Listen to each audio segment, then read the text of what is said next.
Where's that glass that I brought in here? I think I see it right now. Okay. I'm holding it in my hand. How's that? What's sound new YouTubes? Yeah, let's go. That's a good way to start. All right, got the Audacity ready to go? Yep. All right, 3, 2, no. 1. One. Go. Welcome, friends, to episode number 82 of the South Dakota Gamer Podcast. I'm one of your hosts, Chad Viss. Joining me, as always, from the great state of Indiana, Joshua Owens. Hey, that's my name. And also joining us this week from the great state of Tennessee, finally, Dave Mann. That's my name. It's amazing. I'm good with names. Just Dave Mann. Good with names. Welcome back, Dave. Hey, man.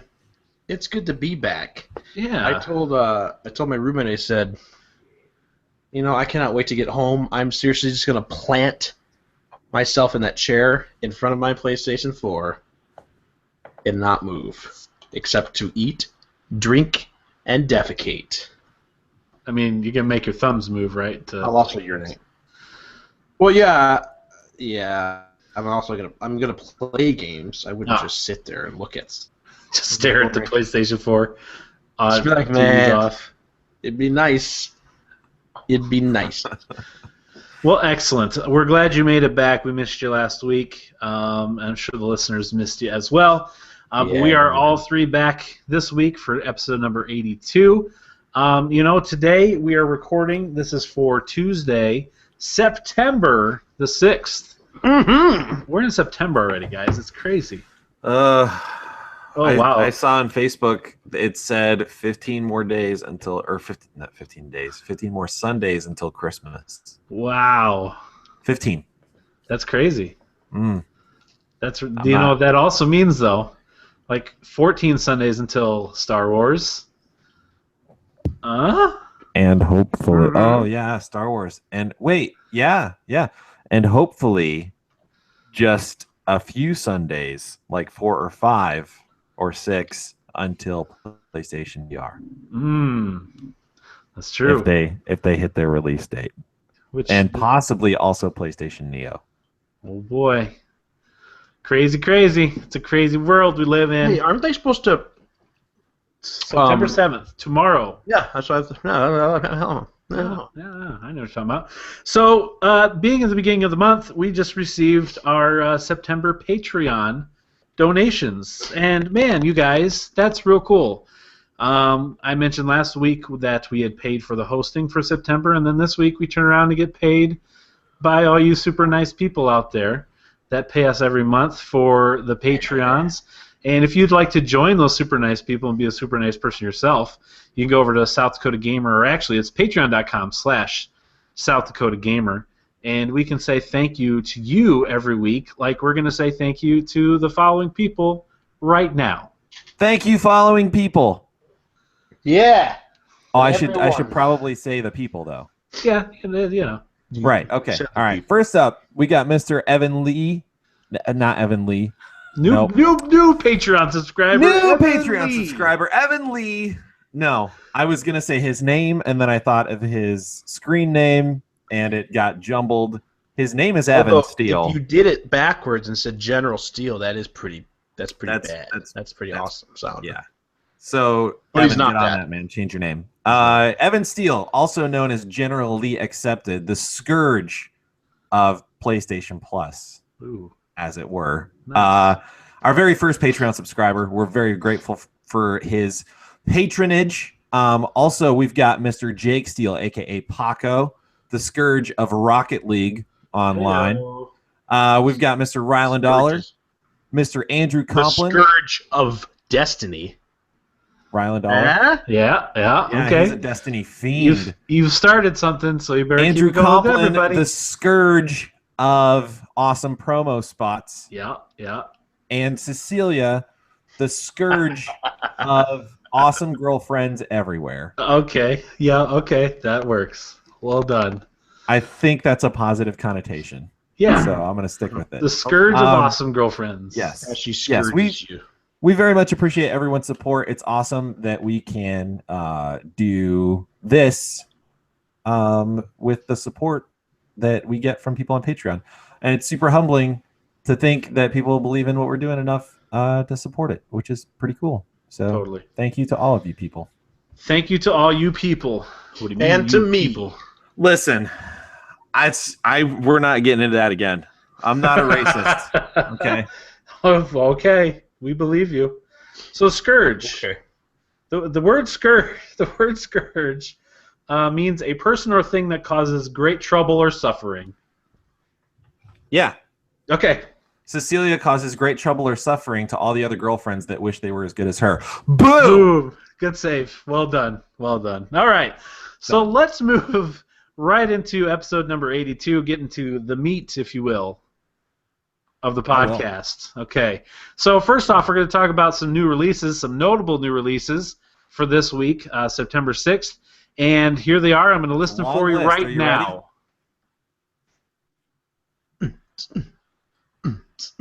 There are none. There's nothing, just no real big ones this week. So we failed to mention last week that Fallout 4's last big DLC was coming out, which, Josh, I can't believe we missed that. I can't believe we missed it either. I was very excited about it. Nuka World. And I still haven't played it, and I'm so sad. Yes. So Nuka World came out last Tuesday. The amusement park type DLC, the last big one for Fallout 4, came out last week, and that is available for you to go ahead and get if you have the season pass or purchase on its own. That's how big this week is. We're talking about DLC from last week as being notable. So that's really all we got. So let's move right into the No Man's Sky moment. Yeah. So let's talk about, first of all, this segment is brought to us by the wonderful Andrew Complin, Andy Complin, and his awesome line of promotional items. This week, no different, kale. You guys like kale? You eat kale? Hey, man. I have eaten kale. Let me tell you what about the kale. Tell me. Okay? You get in your car. You're feeling real hungry, right? I like where this is going. You drive yourself down to that classic Italian restaurant. I know where this is going. The Olive Garden. Right. You go in, you sit Your down. Your family there. You look at the menu, you're like, I don't really know what I'm going to get. I know it's going to go good with those breadsticks. Maybe a boat of Alfredo sauce. You know what I'm going to do? Yeah. Don't want to spend a lot of money? I'm going to get the unlimited soup. And I'm going to start... Actually, I start with chicken gnocchi because I really like that. But this is all about that zuppa di scana. That's right. With the kale floating in that secret potato sausage sauce stuff. Yes. Real good soup. My favorite. Very good. Also, let me give a little shout out to the kale chips that you can buy at the health food section in like Kroger, probably I've had those Walmart, before. Target. Actually, pretty good. They season them in some stuff. It's not just, but it's dried kale. Sure. So it's like the equivalent to like when they whatever they do to dry fruit and different stuff to make the chips. They do that with kale, and it actually was pretty good. It'll clean you out. Okay then. But it does taste pretty good. Yeah, I wouldn't hate it. So And it's considered a superfood. Ooh. So Very that's good for you. Like what Spider-Man eats turns him into Spider-Man? No, you won't turn into like a kale-powered superhero, but... Wonder what your powers would be.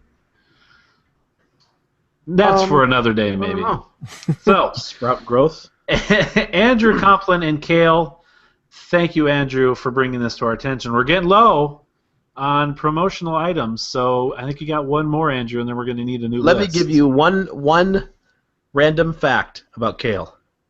Cooked kale offers more iron per ounce than beef. Okay. That's interesting. Cook your kale, get your iron. So if you care about efficiency more than taste, eat kale. The dark green vegetable. Kale it's a powerhouse of nutrients. Have you guys had kale chips? Those are pretty decent. Not listening to this podcast. Not listening. At all. Dave just talked about kale chips. Oh, I heard him talking 20 about the seconds ago. My bad. Yeah, I agree, Dave. Kale chips are awesome. Yes. Yeah. All right. Clean you out. pretty good. That's what I hear. So, first thing I wanted to ask the three of you is, obviously in this game, No Man's Sky. Sean Murray, and actually not just Sean Murray, but the whole company, Hello Games, come out today and said there will be free updates and free DLC going forward. They're going to improve and change on the game, make it better. They've been quiet on the Twitter for quite some time, and as we've talked about in the last couple weeks, a lot of people aren't happy. Josh offered to be Sean Murray's bodyguard, told people to leave him alone. I'm still offering. And it's still out there, so you just hit him up. He is ready. He's got some guns and his arms too, so he'll bring them both.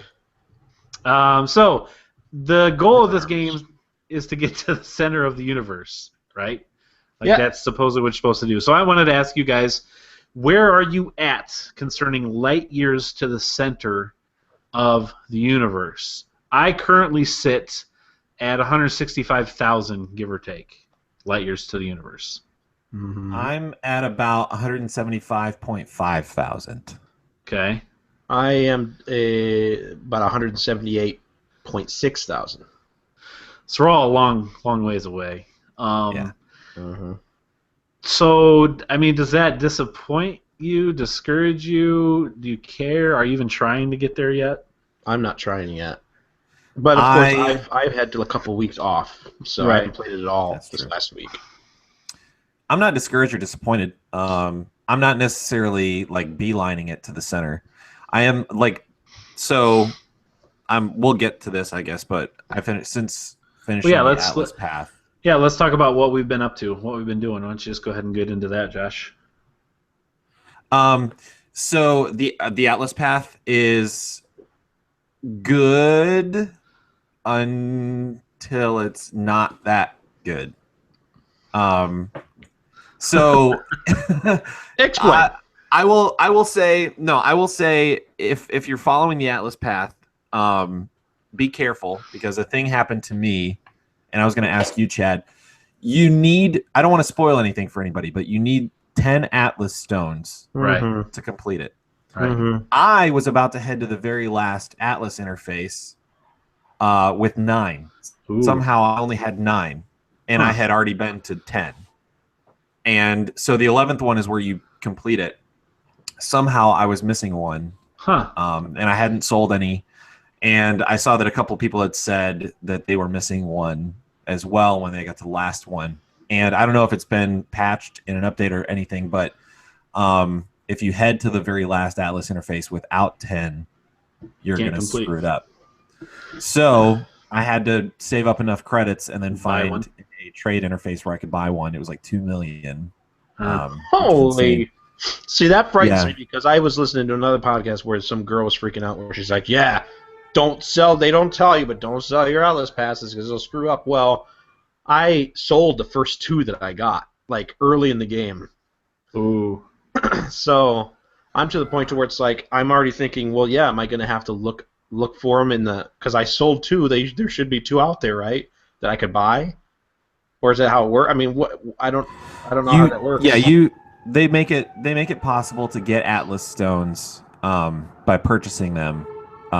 Sometimes you can get them from, like, aliens in a space station or on a planet, and sometimes you can get them from, like, the trade interfaces. So it's not impossible to get Atlas stones back if you sold some. They're just expensive. They're just really expensive. Yeah. So it translates to a good chunk of time playing the game to save up for them. I also finished the Atlas quest as well. I liked it. I liked the story it was telling, and part of me liked the ending. Part of me felt a little underwhelmed, which I feel like it could be easily remedied. Now, you're referring to the ending of that path, not the game. That correct, right? So without spoiling it, anybody that's finished it would, I think, agree. But it was, I still feel it's worth doing. Yeah, totally. If nothing else, finish it. If for nothing else, then like you're doing other things while you're following the Atlas path. Presumably, you're earning other trophies and you're upgrading your ship and your suit and stuff like that as you're doing it. So yeah, it's worth it just to have that kind of carrot on a stick as like kind of a quest line that you're following while you're doing all this other stuff. So now, yeah, really the only thing that I have to do that the game is telling me to do is head to the center. And so on my way to the center, I'm trying to get all the other trophies. Okay. So I'm having trouble with the extreme survival trophy. Mm-hmm. And I don't know. We talked about that last week. Yeah, I don't know if it's a glitch in the game or not, but so the last time we talked, and this was true the last time we talked, you could be in a building on an extreme planet and still earn time towards your extreme survival. I did, yeah. And I had done that as well. I just hadn't like left it and then come back to it. Okay. So I tried it like after our podcast. Actually, I turned it on for a little while. I found an extreme planet and I tried it. And so like I had The Office on another input and I was watching an episode of The Office while I was inside a building on an extreme planet. I went back and it hadn't moved at all. So I was like, well, maybe like it's a really long day-night cycle or something. So I tried it again. Sure. Didn't move at all. But it also didn't move at all when I was outside on this planet. And then I realized like I don't think it had ever turned to night while I was on that planet. So there may have been an extremely long day-night cycle on that planet. So that may still be a thing. Okay. I haven't been to another extreme planet since. It did say extreme above the temperature thing or whatever? Yeah. Okay. So I haven't been to another extreme planet since, so I don't know if they've patched the building thing out or if I was just on a planet with a really long cycle. Sure. Because it does go by the planet's cycle, not like just in-game time. So I don't know. So that's like, you're right though. That's definitely going to be the hardest trophy to get. I finally got my zoology trophy. I finished my 10 planets. That was a pain. My suit's maxed out now. Cool. And I have a broken. So I'll tell you what I'm doing in the game, and then we can move on from me. But I have a broken warp drive mod. From what? It was from a space battle. Oh, okay. Now I did go through 2 more black holes since we talked. Okay. And the first black hole I went through, nothing got damaged. Okay. The next one I went through, a couple of my weapon systems were a little damaged. Yeah, so I had to repair them. Could bring that up as last week. So it seems like a hit and miss thing. Every time I went through one, every time I've gone through one, something is damaged, and it's usually like an extra on my weapon system. And usually you can get by not fixing it, but the more I went through, eventually it like it'll take it out. All of it, yeah. Yeah. And the really frustrating one is when it messes up your hyperdrive to a degree, because then I mean those are a little bit more difficult to fix. Yeah. My hyperdrive mod got messed up in a space battle in which I died. I was fighting 15 ships and I had all but the last one. Oh gosh. Done, was it a wave or was it you intervening? I was intervening. Yeah. It was a distress signal. Yeah. And I came up on it, and there was more ships there than I thought there were. Yeah. But once I started, I could you can't get away really. Yeah, it's really hard. So, so I'm trying to fix that. I'm still trying. I'm still trying to fix my. Or I'm still trying to get that Atlas Pass V2. That's so bizarre. You still haven't gotten that. I mean, it seems like I would expect. Yeah, have you got it, Chad? Nope. I still haven't hit it. So I don't know. People were saying it doesn't matter where your progression is at, but I'm starting to think maybe I don't know how that closer could be. To the center. Well, I suppose, yeah. Maybe there's a line, an invisible line that you cross, and now it's in this area. That's possible. Because I have heard people say that it's the closer to the center you get, the harder the game gets. Like there's more hostile. We don't know. There could be an actual visible line. That's true. So, Atlas Pass V2, you just fly right past it, and then it's floating in space. Yeah, it's like on a football field. You see the first down marker. That's what that is. Yeah. Yeah. So I don't know. That's what I've been working on. It is frustrating. I haven't got the V2 pass yet, but I still maintain that it's a great game, and and Sean Murray's a great guy, and nobody lied about this game, and anybody that says so can fight me. Throw down, dude. And if they don't want to fight him, he'll spit on their window. That's right. I learned that's a great move. Yeah. Yep. That's how you settle things. If you want to know what that's about, check out the SDG Topics Cast, Episode 1, on patreon.com/South Dakota Gamer. Yep. So, Dave, you haven't really been playing, obviously, so you don't have. I have not played it at ton. all. The first time I turned it on since before our last podcast was just now to find out how far I was away from the center. Okay. Sadly, I do not have any stories. Boo. I'm sure that will be remedied next week. Yes. For me, as I mentioned, I also finished Atlas Quest. I platinumed No Man's Sky as well. Congratulations. Platinum number 4 for me. That's that's a platinum to be proud of too. There's a lot of work that goes into that one. Yeah, and after doing that, and my last one I got was for warping. I think it's like 30 times maybe for the gold. I can't remember exactly now. I got done with that, and I did the final warp. I took the picture, and I kind of sat there like floating in space, and I was like, what now? Because like all the little carrots for me, right on the end of the stick they're kind of gone. Like, I guess I can understand feeling that way once you've gotten the platinum. Yeah, right. Which is why like I'm heading towards the center as I'm trying to get it. Sure. So hopefully I can do both close together. Yeah. Hopefully, but yeah, I can understand that. And for me, that last one was doing the warp, so I was just making a warp after warp after warp. Like I stopped visiting the planets, because like Dave, you said this like 2 weeks ago, maybe 3, how you're like every time you went to a system, you felt like you had to go to every planet and kind of explore everything, and then you realize there are so many places to stop. Just go, just move. Right, if you don't want, you don't have to. Yeah, unless you're specifically trying to pop that trophy for the zoology and all that stuff. Right. Or you need supplies, or you need elements or something, then obviously, you don't have to stop at every planet. And so I probably have a good 10, 15 systems or more that I didn't. I entered the system. I got to the whole warp Go to the thing. space station, do whatever you need. I didn't even do that.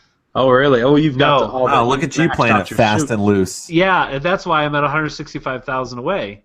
Yeah. I'm 10 to 13,000 closer than you guys are, but that's simply because I'm just like I'm going to get this gold warp trophy, and I'm going to just go. I'm not going to worry about stopping, and so I just boom, boom, boom, warp after warp, and I'd have to stop here or there to get some plutonium, so I'd have enough for my warp drive and stuff like that. But yeah. I just headed towards the center. So I haven't played it since I platinumed it. I decided to give it a rest, a little break. I will go back to it for sure. I want to know. Well, I say I want to know. I found out what's at the center. Do I still want to get there? Yes, and I won't spoil it for anybody. But I'm interested to see what they're going to do to the game.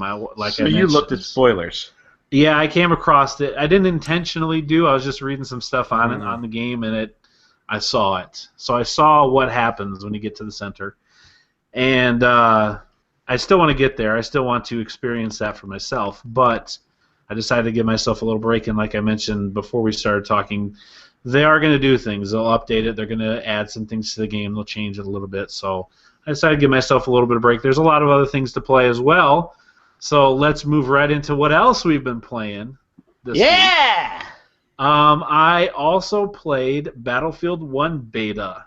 I played it on the PlayStation 4 and the Xbox One. Really? I did. I have not played. I've got on the Xbox they give you an achievement leaderboard, right? And it tells you in the last 30 days how many achievement score you've had. Last 30 days, I have 15 points. A 1 and a 5. That tells you how much. How does that make you feel? A Chivo junkie. I don't know how to feel about it because I've also platinum on No Man's Sky. I've got a bunch of trophies in a lot of other games, so I'm still getting my fix in that. But I'm just like, wow, my Xbox is neglected. If it weren't for my son, I don't know how much it would have been played. Short, quick little tangent. I was never like a Chivo junkie or an achievement hunter per se. But something about the PlayStation 4, the trophies to me are just more appealing than more the desirable. Yeah. I don't know if it's just because it's a trophy. The completion percentage is helpful, I think. Yeah, it's really they're more appealing to me than than the achievements for Xbox. I get that. I'm happy about it. I mean, I've got my 4. We have one different, like our 4th ones, Chad, you and I think we mirrored up until that 4th one. We got different games. Right. So it'd be interesting to see like how it goes from here because we share games. We have mostly the same games. Pretty much. And so it's interesting. I mean, that my 4th one was Hotline Miami, which I haven't even played.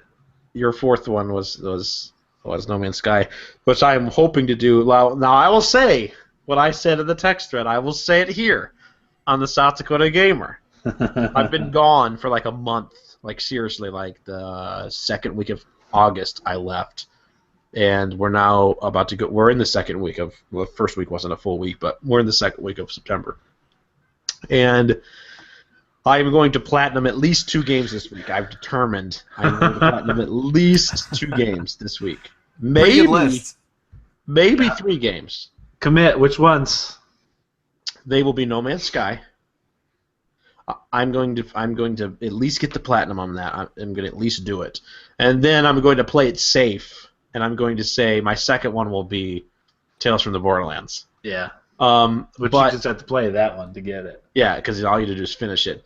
But it might be I might have a 3rd one with Shovel Knight because I downloaded Shovel Knight while I was on the road. Actually, I was driving down the road on my PlayStation app, buying games. And how badly you wanted to play.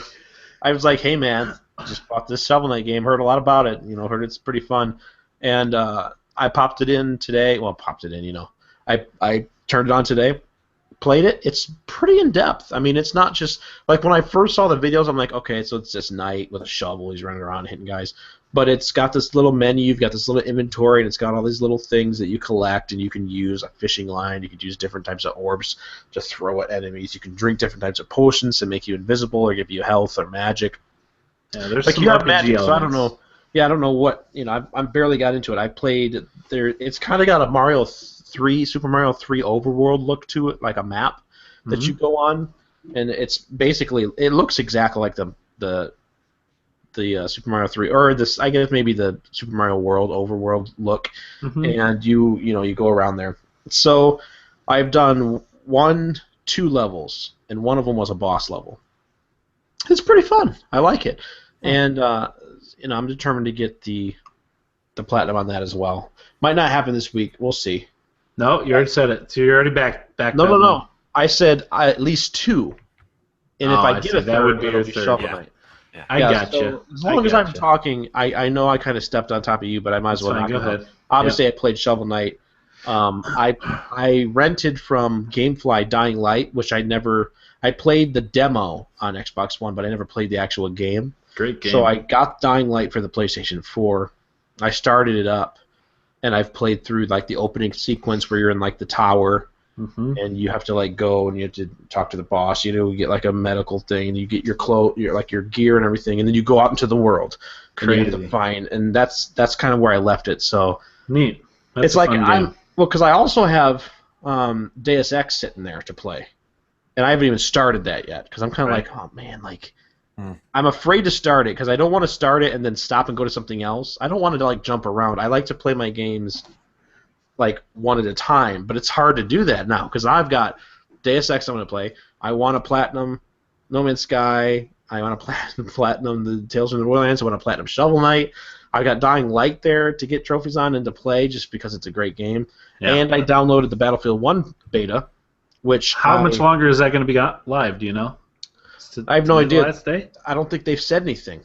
Maybe they haven't. I don't know. I hope today's not the last day because I really want to jump in and play it. Yeah, I downloaded it and I started it up literally like after I joined the link to. Yeah, Dave's like, let me shoot at someone first before we start. I want to at least hit someone. I don't have to kill him. And I did hit someone, and I didn't kill him. I got like 40-something damage, and they took me down. But goodness, it's beautiful. It was Battlefield 1. I played it on both, as I mentioned. I think I'm a little higher level on PlayStation because I played a little bit longer. I will say I do miss my Elite Xbox One controller. I still, as much as I've been playing the PlayStation a ton, the Xbox One Elite controller, best controller out there, period. So when you pick it up, are you like, oh man, I'm home? Yeah, I was like, this is such a good controller. It feels great. And you don't even use all of the things you can use. No, I don't use the back paddles. No, It just feels better. Yeah, it's just heavier. It's built so much better. So yeah, so I played it on both, and that game is real good. And this is just a beta. It's one map.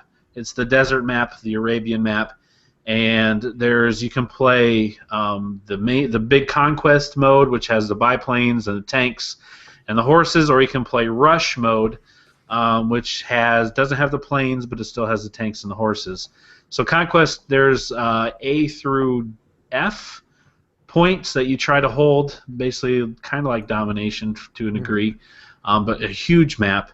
There's people flying on planes shooting at you. There's tanks driving around. There's snipers everywhere. There's guys and horses. And then the rush map is basically kind of like Walker Assault and Battlefront, obviously made by EA as well. There are 2 points you have to hold, and the other team tries to blow them up. Once they do, it kind of progresses and moves the map to the next 2 points that they have to blow up. A little bit smaller of a map, and again, no aerial combatants either. But it took me, a good 4 or 5 matches, and these matches can be long, to kind of get the feel of it again, because it's not Call of Duty, it's not a run and gun, it's not a Titanfall, which I talked about a week or so ago, it's not Battlefront, it's a more, it's not realistic because it isn't, but it's got more of a.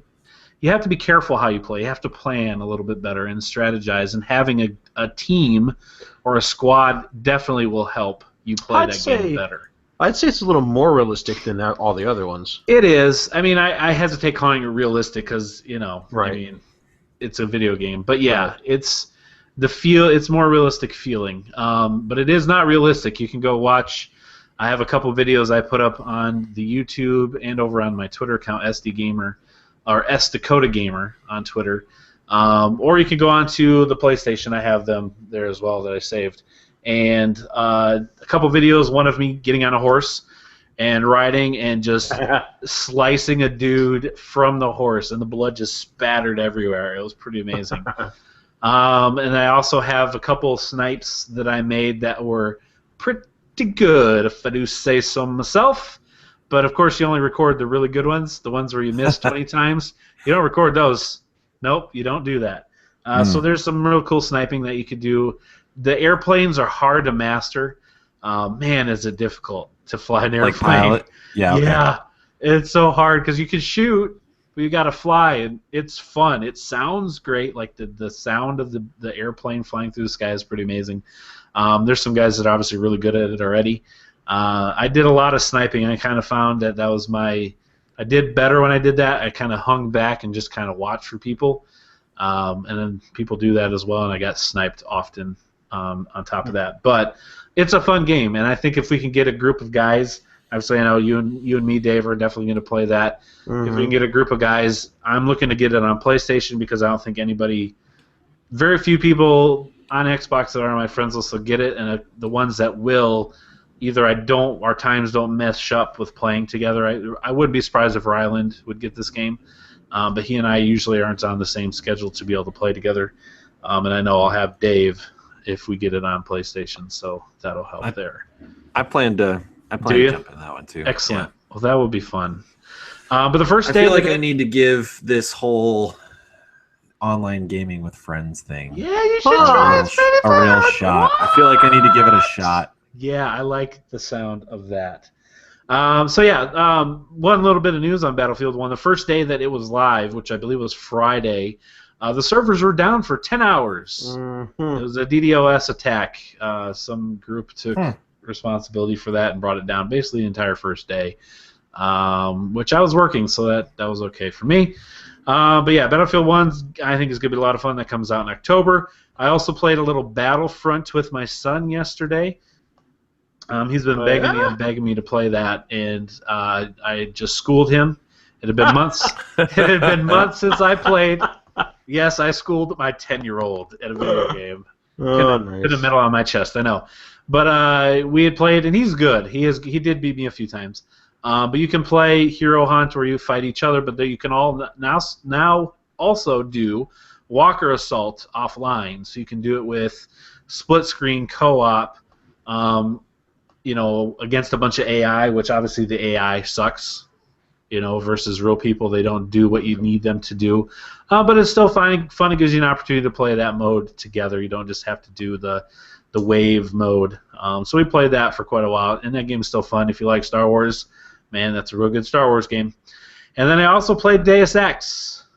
Nice. Kind of divided. Wondering how that is. I'm not a fan. Really? I'm not. Wow. I don't know why. I've been wanting to play it, and you got that game, and I was like, cool. I wasn't sure. I was kind of on the fence about it. I didn't really dig the first one a ton, and so I started it up, and I don't care at all about the story. Like they give you a good 8 minutes previously type thing to tell you, okay, here's what happened in the last game in case you missed it, and about halfway through, I'm just going, I don't know what you're talking about, and honestly, I don't care. So they start the new game like, well, who cares? I don't really need to know to enjoy this game. And so I started playing it, and you get through the tutorial, and that was okay. The shooting doesn't feel super great. I can't describe it really, but it doesn't feel crisp to me or quick. He has some cool moves. You can go invisible. You can do, some upgrades that you get. You can shoot out blades out of your hand and stuff like that, and that's kind of neat. But I probably played it 3 hours, maybe 4, and I got to the first city. There's a bunch of side missions you can do, and I started doing some side missions, and they're kind of interesting. And then I finally started going towards the main mission, and it's okay. It's not bad. Right. It's not a bad game at all. I'm just like, man, maybe I should go play Battlefield 1 beta. And that's how I kept feeling. That's what I kept thinking and feeling, and I was just like, I really want to play this game because it was free for me this time, and it got great reviews everywhere. People love it. And I'm like, okay, what am I missing? Am I just missing it? Do I just not get it? So I stopped probably after the 4 hours. I haven't gone back again. I will go back again because maybe I was doing it at work, so maybe I just it's on a smaller TV. Right. I also have people coming in and out, so I have to stop sometimes. So maybe I just wasn't devoting myself to it enough. So I'll probably try it again. But for the first impressions, I'm just kind of So yeah, I was a little disappointed by that. I've always, ever since I was a kid, I was a sucker for a really a good story. And I specifically like science fiction type stuff. Sure. Stuff. And when I was I was in high school or in junior high and I would write my own stories with my friends. And I write to John Williams music. For Star Wars and Indiana Jones, whatever. And so I've read a few books. It's much more fun for me to play games than to read books, but I like getting engrossed into the story. So Totally. A lot of times it'll even take me longer than it should to get through a certain part of a game because if I don't understand the story, but I think I should, I try to really invest into that, to really make sure I understand what's going on, because sometimes a story is what drives me through a game. And I get it. Not that it's the story will make up for bad gameplay. I don't like that. For example, The Witcher. I'm probably going to end up buying The Witcher 3 for PS4. I had it on the PlayStation 4 or the Xbox One, and actually, I took it back because I wanted to get something else. A bunch of stuff came out at the same time, but I remember playing the story, and The Witcher is something I love. Not only do I like science fiction, but I love fantasy fiction, Lord of the Rings, Game of Thrones. I love Game of Thrones is more medieval kind of, but it's got that essence and stuff in there. But I like that story, and so the Witcher 3 had something that I was very interested in, and I'm going to go back to that just because of the story. The gameplay's not bad. It's definitely good. The game looks gorgeous, but I love getting lost in something like that. So I'm hoping that Deus Ex has something like that. We and Josh talked about it a couple podcasts ago, where we played the first one and we kind of didn't get invested into the story, and the gameplay was kind of a lot to handle at the time. And then I mentioned, now that I've had, I've got a couple Witchers under my belt, so to speak, some other RPG games. I think I'm ready for something like this. So I'm hoping it doesn't disappoint. Well, I'll be interested to hear what you think of it. I mean, again, it could have just been where I was and I didn't give it a fair shake, but that relates back to what I said about kind of not wanting to start it because I kind of want to give it my full. Yeah, totally right. I guess so. That. I'm curious. Maybe I'll get in. Maybe I'll probably start it sometime this week because I won't be able to resist starting it. And maybe it'll end up. Maybe I'll end up playing most of my time on that. Sure. Who knows? I'm hoping that I really like it. Right. Totally. So the fact that it's getting good reviews is right. Is good. That's a good thing. To each his own. It doesn't mean everyone's going to like it. Right. So that's it for me. Josh, how about you? I obviously played some No Man's Sky, just a little bit. I drove with Cecilia to North Carolina and Virginia over the weekend to do some music rehearsal for this gig we got coming up in October. So it was kind of it was. Sorry. I know nothing about what you're talking about. Is this with you and someone else in West Virginia, or is this with you and Cecilia? Does Cecilia sing? No, sorry. Cecilia does sing, but she doesn't sing publicly. Oh, really? She's got a good voice and she plays piano, but she refuses to do it. She's one of those anyone people. Can hear it. It's going to take a long time to get her, or maybe never. Right. Yeah, I'm planning to start a two-man band with her down the road, but I gotta ease her into it. You know what I mean? Does she at least play in front of people, or does she not even do that? Rarely. Rarely. So it's a talent. It is. Not everybody has that. She's really good. Yeah. But I think she wants me to stop talking about that. She's like, yeah, I do. Yeah, you can stop her right now. Yeah. No. Her brother owns and operates a food truck that does pretty well in like the Raleigh-Durham area. Truck? It's not a Schwann's truck. Ah, dang it! It's like an actual like food truck where you can buy prepared food. By the way, have I said that? They don't serve bagel dogs, but so he owns and operates a food truck. Food truck culture is pretty big down that way.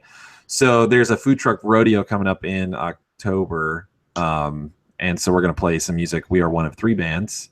You and who? So shout it out. Myself, Tyler, a guy named John, a guy named Sam, and a guy named Matt are gonna be playing. So we've got that's a 5-piece band. It's pretty good.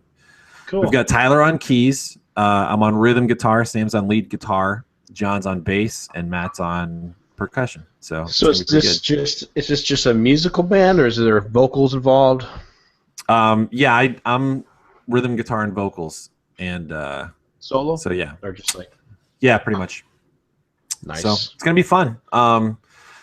So yeah, if anyone happens to be in the Raleigh-Durham area on October 16th, come on out. Sometimes I wish see our band. Sometimes I wish that I could do some secular stuff because I don't ever get to.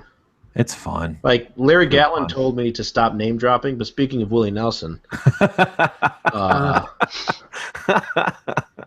Wow. No, it's a lot of fun. We're gonna have fun. Anyway, so that was why I was down there. So I didn't play a lot of video games. So I played a little bit of No Man's Sky.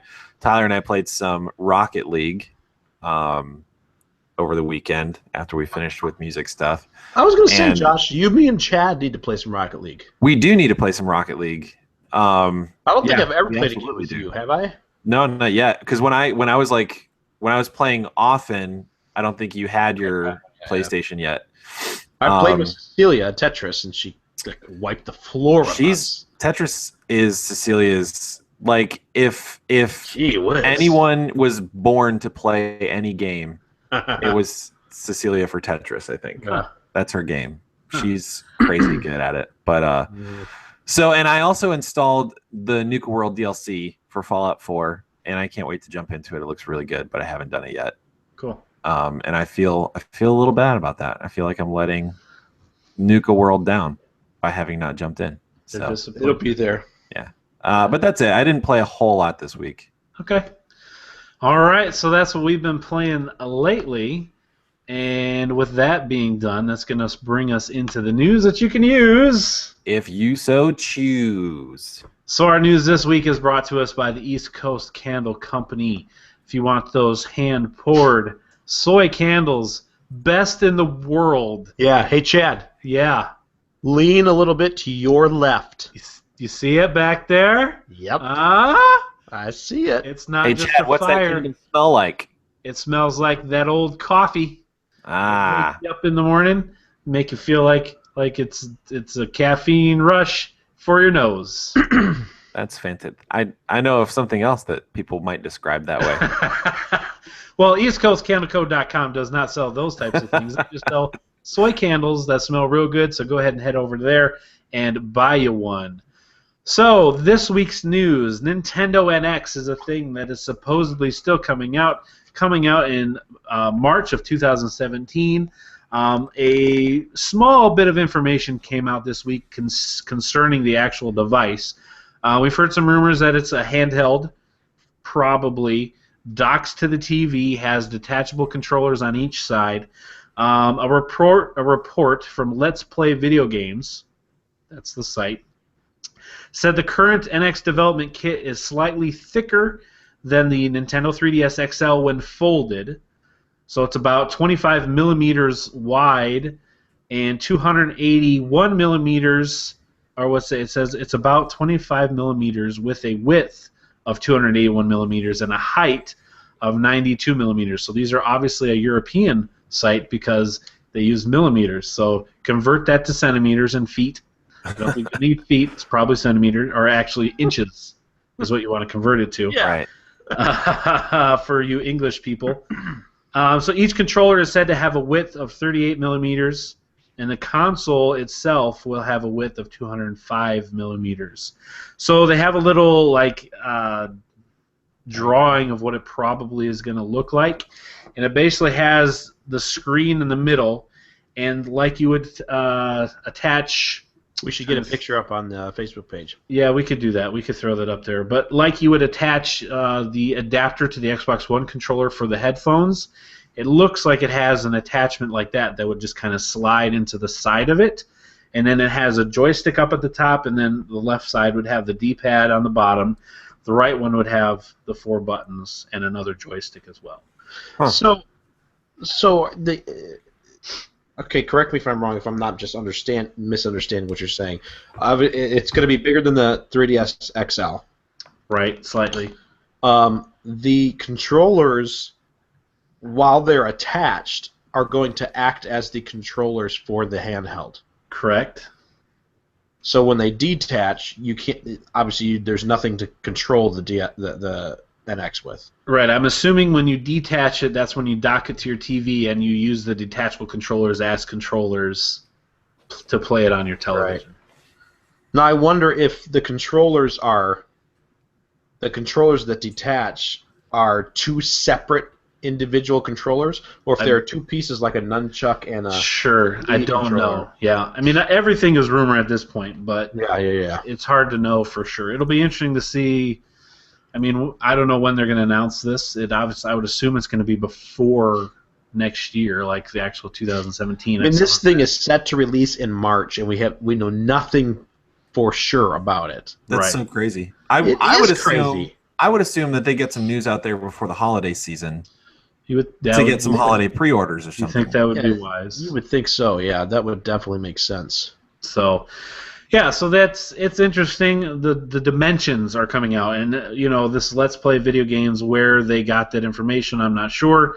Whether they have some in their hands, have been able to play it themselves. But it's just Let's Play Let'sPlayVideoGames.com. If you go there, they have all this information there as well. And another thing they reported is it will not be region locked. So you'll be able to play Japanese games, nice, and Japanese releases and things like that. If you can, that's cool. That's a first for their. That is a first for Nintendo. For anything, yeah, because the 3DS, all the DSs are region locked. Wii was region locked. Huh. Now the games that have been talked about, the new Mario, the new Pokemon, and what was it, a Metro game? The third one. I'm asking. My question is that rumored or those confirmed new games coming to the NX?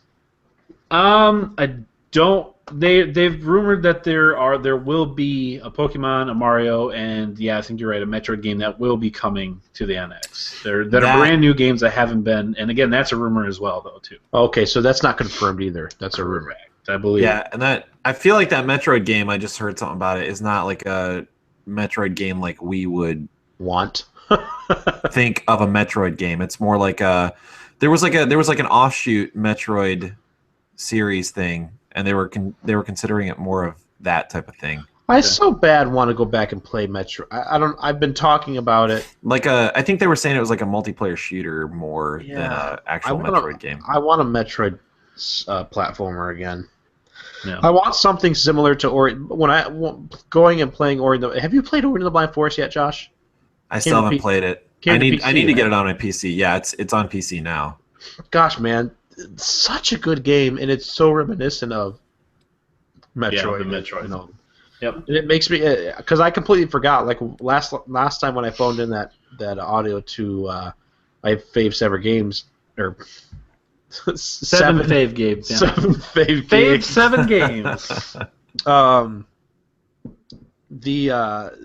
Super Metroid was one of them, and it's one that I kind of like overlook a lot, but really good game, good story, cool sci-fi setting, great gameplay.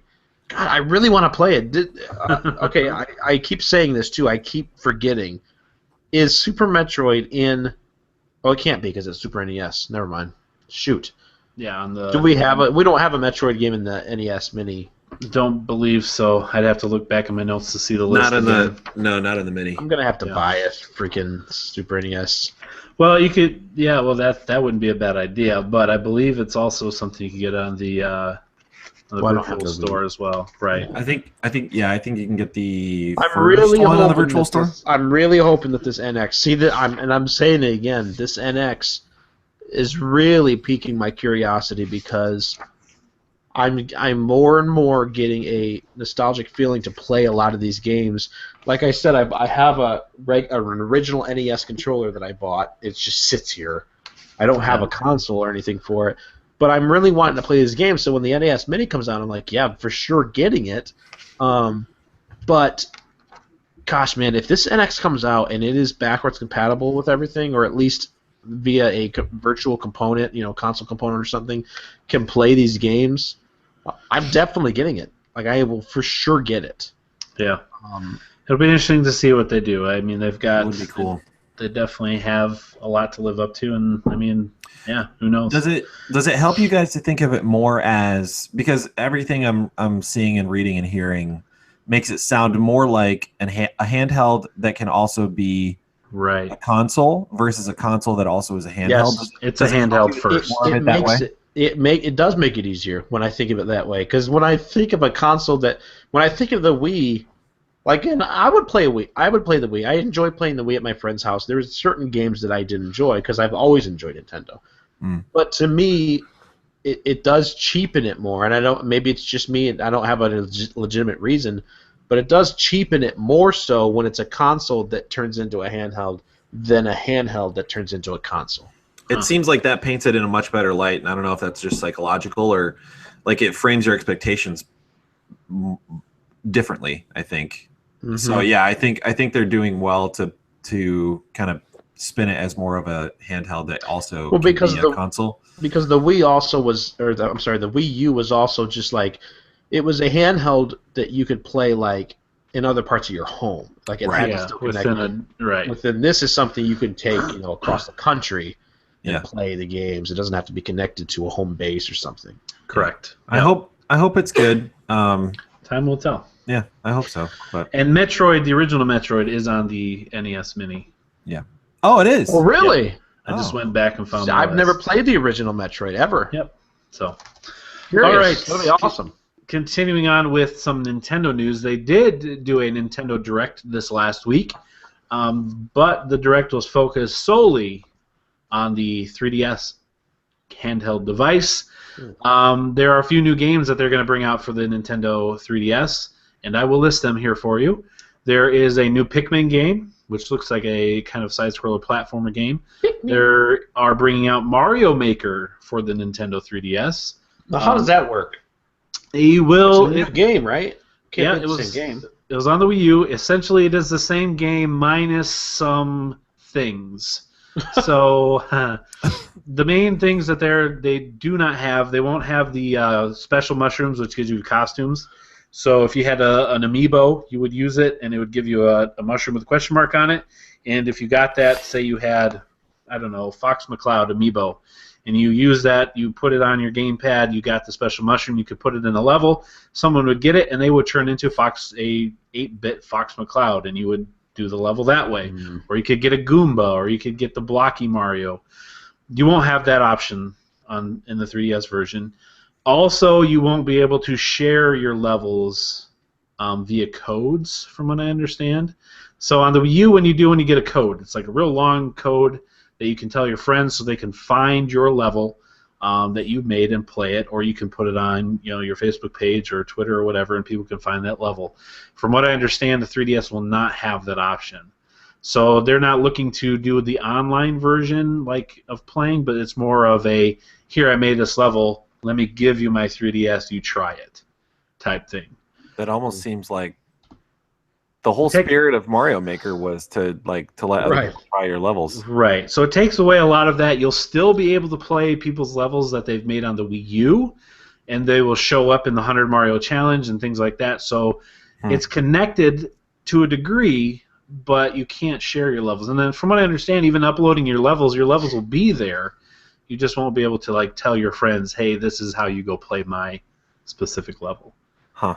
So that comes out December 2nd. It's more like if you're creating levels on the 3DS, you're just uploading them to be like, all right, put them in the somebody pool. will play it eventually. Right. And then to share your levels, you're still going to want to do the Wii U version of the game. Right. But other than that, I mean, it's still kind of a cool idea. Mario Maker is a lot It's a of fun. cool way to take it on the go, I guess. Right. It just doesn't have all the extras there. So there's also going to be a Mario Sports Superstars game, which will have, I believe, tennis, golf, some other sports games that Mario has done, all wrapped into one. Again, this is all a 3DS. Soccer. Yeah, these are all 3DS sounds awesome. games. Also, a new game called Tank Troopers, and a new game, Picross 3D Round 2. So those are two brand new games. New game? There are new games, but yes, Picross 3D Round 2. I believe they've done Picross games. That's not new, but this is a new game specifically. Okay. It's not a new series. Not a new IP. Just right. Tank Troopers, however, is a new IP. They're also giving you Yoshi's Woolly World for the 3DS, which is a real cool platformer game, real cute and everything. And they're also adding new Street Pass games for all the 3DSs as well. So they're doing a lot for the 3DS here this fall and this winter. So if you own a 3DS and you play it a lot, you're going to have a lot of cool new options here coming up real soon. So I've recently picked mine back up. Cool. So it's encouraging. Every once in a while, I have second thoughts about wishing I would have kept mine. It's really good for what it is. Sure. It's a good handheld. And I think the thing that holds it back is lack of quality games. There's a lot of games on it, but I think it's a lack of quality games that really holds it back. Which may be due to the limitations of the hardware itself, but sure.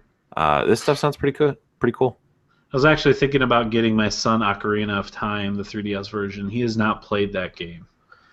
And I would have bought a 2DS just the other day if the Walmart I went to had it in stock. Oh yeah. So they lost it, and now I'm kind of that's the point where I'm like, I don't want to go out and just buy it. It was kind of impulse, yeah. Yeah, and I thought I would definitely get Majora's Mask because I haven't played Majora's Mask. The only time I played Majora's Mask seriously was on the N64. It's the last time I played it. Yeah. I played Ocarina of Time since, on someone else's 3DS or something like that. And I think he's 10 and a half-ish, and I think he's to the point where I think he could figure out most of that stuff now, and I think he would enjoy that. I was just thinking about that the other day with my son because he just turned 9, and it's man, when's he going to get to the point of where a Zelda game really? Yeah. Because it took me a while. My first one was A Link to the Past. But that doesn't mean I couldn't have done it earlier. I just didn't. I wasn't really exposed to it. And they've grown up playing games, right? Yeah, Our kids are. exactly. Like my son Jack was doing Mario 64 on the I guess it would have been just the DS with the stylus and everything. Right. Except he didn't have the stylus. He would just use his finger. And I remember seriously he'd be running like across like posts and stuff using his finger, like just running, and I'm like, how the world are you doing this? He was like, at the time, like seriously, he was like 3 or 4. Just, well, I guess he would have been probably more like 4, for sure. But like still, just using his finger, running across, no fear. Like I remember when I was a kid, like, oh man, I'm using the controller, tiptoeing, like, right? And they just grow up doing this, and it's so weird to see. Yeah, it's so weird to watch with your kids how easily they pick up stuff that you didn't pick up until you were much older than them. Right. And because we've grown with games, yeah, but at the same time, it's like games were a main thing when they're growing up. It's not. It wasn't new. It's been like your phone, touchscreens, you know. Exactly, and it helps having like gamer parents. Yep, totally. To where it's like when I was a kid, like I talk about going into like an old video store called Sights and Sounds and everything, where they had a deal where it's like 5 games for 5 nights for $5. And I remember thinking, man, it was so awesome when my parents were like, yeah, go pick out some games. Like, this is incredible. Now I'm like, hey, let's go pick out some games. Seriously, that could have been so easy. I would have been doing that every week. Yeah. And so now I'm buying my kids like $60 games like twice a month. And $50 season passes. Yeah, it's like, oh my goodness. Like, you have it so easy. They've got their own system. They got 2 Xboxes in the house. I'm gonna get my son a PlayStation 4 for the Christmas. For the Christmas? Yeah, the Christmas. Christmas. The Christmas. I've been hanging out with Gunther too much. Right? Another shout out to the Topics Facebook. So, if you're gonna get your son a PlayStation 4 for Christmas, he's gonna be the most spoiled kid ever. Here are some free games that if you download now, if you have the PlayStation Plus, you can get some free games this month. They came out with their games for September. Those games are Lords of the Fallen and Journey for the PlayStation 4, which is real cool. Journey is awesome. Sure. I still haven't played it. I'm excited. Oh my god! Really? Wow, you're gonna. Yeah, I've never played it. I envy you. That is Journey fantastic. does not have a platinum, correct? No, it does not. Gosh. I would like to go back and play that though, especially now that there'll probably be a bunch more people playing. And I won't spoil. Well, you probably have heard by this point, Josh. I actually haven't. No, okay, then I will not say anything. I mean, I know that you're playing with other people who never get identified. Okay. Yeah, that's what I was going to say. But I don't really know the story. That's all I know about it. I'd like to play it again knowing that there's other people. Because I remember looking back, in hindsight, I saw someone else in my game and didn't realize. See, that's the thing. I didn't. I played the entire thing through and never saw another person. So I don't, But at the end, did it tell you there was somebody there? Nope, never did. Really? Yeah. See, I played it, and there was like a point in the game, like Josh or Chad, you'll remember, where it's like a big giant tower, and you keep going up levels and levels. Right. And I remember going around in a circle, and I saw way down there. I'm like, that's so bizarre. Like that looks like me. Like I thought it was me. I thought it was like a mirror image. And I didn't realize until after. I'm like, dude, that was another freaking player. Yeah. That's cool. So if there's more people playing now, I assume the chances of you playing with someone are going to be a lot higher. So that's for the PlayStation 4. PlayStation 3 is Prince of Persia: The Forgotten Sands and Datura, for those of you still playing your PlayStation 3. For the Vita, for those of you that own those, Amnesia Memories is playable. And then finally, Badland will be available for all systems, cross-play on everything. I'm just saying, every time I hear these, it is a big thumbs up to Microsoft for every time you're like, oh, you can play this on the Xbox One free this month, and you can play this on the 360 free this month. Also, if you have an Xbox One, you can play all of these. Yeah, the 360 games are all backwards compatible, which is real cool. So. Yeah, that is super cool. And so those are some good games. Lords of Fallen this This is a great list. Yeah, it's an RPG. It's not quite as Dark Souls-y as Dark Souls, but it's a Dark Souls-ish RPG, Lords of the Fallen. Yeah. Yeah, so go ahead and go play those. Download them, at least initialize It's the a good old download. horror game. Yeah, so get that. I'm real excited to see you Chad's play favorite. that one. I can't wait. I'm going to just for that. All right, moving on. Answer me this. We're moving Yeah. on. Are you for sure going to get, when it comes out, the new Resident Evil game? No, You're not at all, for sure? I don't plan on it. Really? No, I'm not a for sure. Why Well- would I? You know via game sharing that you are going to own it. Well, yeah. I mean, yeah. And if we weren't doing that, I probably wouldn't buy it. I don't like the horror games, if you recall. And yeah, so I just want to say have for the it. record, I'm same page. I'm very excited that Resident Evil is going back to the horror, the really embracing the horror aspect of their games. Yeah. Cool. I'm glad you're happy about that. Okay, next. Telltale announced Batman Episode Yeah, about time. 2's release date, which it got delayed a little bit, but it was finally being released on Laced up, ready to go. Laced them up. Laced. On September 20th. Laced. Say it again. September 20th, that will be available. Didn't do it. Telltale also announced Season 3 of The Walking Dead. Now that's a really about time. Yeah, will be coming out in November of this year. Real quick, what do you think it's going to be? It's got to be Clementine. Yeah, it is. They've said that. Oh, they have. Okay. They have showed. She's a teenager. You remember that child, that baby from Season 2? Which is weird because there was a possibility that you wouldn't have that, right? I don't know if there was Or that did choice. did all decisions go to that, really? I think all decisions kind of led you to that Okay, point. I okay. don't think you had a choice when it came to that. But yeah, so that is coming out in November of this year. And then finally, Call of Duty Infinite Warfare. They had their multiplayer reveal event this week, and I took some notes. I watched their trailer. I watched some gameplay of it. And yeah, I'm excited for this. It's, I like Call of Duties. I've bought every one since Modern Warfare for sure. I think I've bought every iteration of Call of Duty since then. So I'm interested to play this, and I'm sure we will play this. We have to decide, Dave, if we play this on PlayStation or Xbox. I know the Steel Bros, I think I heard some rumors that they are getting Battlefield, but I know they're not a big Call of Duty fans. Really?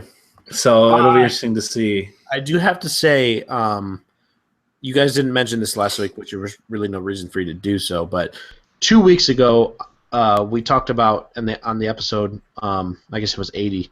This is 82, right? It is. Yeah, so 80. Your question was if you could only play one shooter. Oh, this year, what yes, would it you be? have to. Yep.